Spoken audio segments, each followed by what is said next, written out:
If a soul is literally a piece of God above, how does it descend into this world? Everything is a chelik elokam mal mamish, and everything has a yerida. Torah teaches us that Hashem did not only create the world, but that the creation of the world is Hashem. Everything that exists, whether it's a yid or it's a goy, it's gashmis or it's ruchnius, it's kedusha or it's klipa, is a piece of the Eibishter. So it's all chelik elokam mal that's descending into the lower worlds. The point, however, is that when a godly energy or life or light comes down from a higher world to a lower world, its source in the higher worlds is concealed. And in addition to its source in the higher worlds being concealed, it's also blocked, it's cut off. Concealed means you don't see what it really is. And blocked means you cannot see what it really is. The first is called the tzimtzum. The second is called klipa. Right? When godly light is diminished, you don't see its source. But when godly light is klipped, it means you cannot see its source because there's a wall preventing you from seeing its source. When you say that a neshama, which is a chelik elokam mal mamish, has a yerida, what's unique about that is not that the neshama has a yerida, is that even after the yerida it remains a chelik elokam mal. In other words, your question is backwards. The question is not how a neshama has a yerida. The question is how a neshama after the yerida is still a neshama. This is a very, very involved question. And there is some difference between one neshama and another neshama. There are, in fact, neshamas that don't really experience tzimtzum at all. You have in Chassidus that some neshamas are created from oil, although most neshamas are created from kelim. And the term that is used in the Maimorim, which the Rebbe quotes frequently, a lot, and it's brought, of course, by the early Rabbi, but the Rebbe is very into this piskam, is Elokus Shenasa Nivra. A neshama is unique because it joins together two opposites.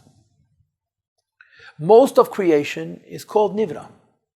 Nivra means it's created from Hashem, but in a way that it goes through a series of tzimtzumim, hiding the godly source of the various creations, which is called tzimtzum, and then blocking the godly source in the various creations, which is called klipa. That's one model. And the other model is a lakus. Some things come down into this world and are overtly godly. They continue to reveal godliness, like Torah mitzvahs, like the Beis Hamikdash, Malka Mordanim and Amida, the Luches, and so on. So in reality, some things are klipa, and some things are kedusha. And the sham is a combination. It's a lakus shenasa nivra. On the outside, it's nivra. On the inside, it's a lakus. A malach, a neshama, appears to be the same thing as a malach or a non-Jew, and so on. It's limited. And it can actually sin. But elokus shenasa nivra, hidden inside that neshama, there's a spark of godliness. What's the chiddush ever? What's novel? What's different about it? What's different about it is that in neshama, the godliness may be concealed, but it isn't blocked. Remember, I said to you before, there's two aspects to the concealment of godliness and the creation of everything. Number one, you don't see the light. That's called tzimtzum. And number two, you cannot see the light. That's called klipa. By a neshama, the tzimtzum aspect you have, the klipa aspect you don't have. So a neshama could reveal its godliness. So even before a neshama reveals its godliness b'koyach. It's potentially godliness. It says in Tanya, chapter 6, Perek Vav, it's called batal b'koyach.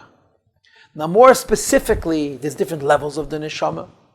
There's levels of the neshama which are called, which could be in Golus by the Shoyim, where you would argue that the godliness of the neshama is blocked. And then you say, even by the biggest Rasha, there is a pintele called Yud or Chochma, where you say, Vayikatz kiyosha navaya, it can never be klipa, it can never be blocked, it can only be asleep. So in the biggest Rasha, there is a pintele of the neshama, which is only sleeping. It's a lakus shenasa nivra in such a way that the lakus could be revealed. And in other neshamas, there could be more of the neshama which is only asleep and not exiled, which means the godliness could be revealed. But in any creation, minus a neshama, including malachim, it's not the lakus, it's nivra. In other words, if godliness is not revealed, then godliness is not only hidden, godliness is being prevented from being revealed, which is the concept of klipa.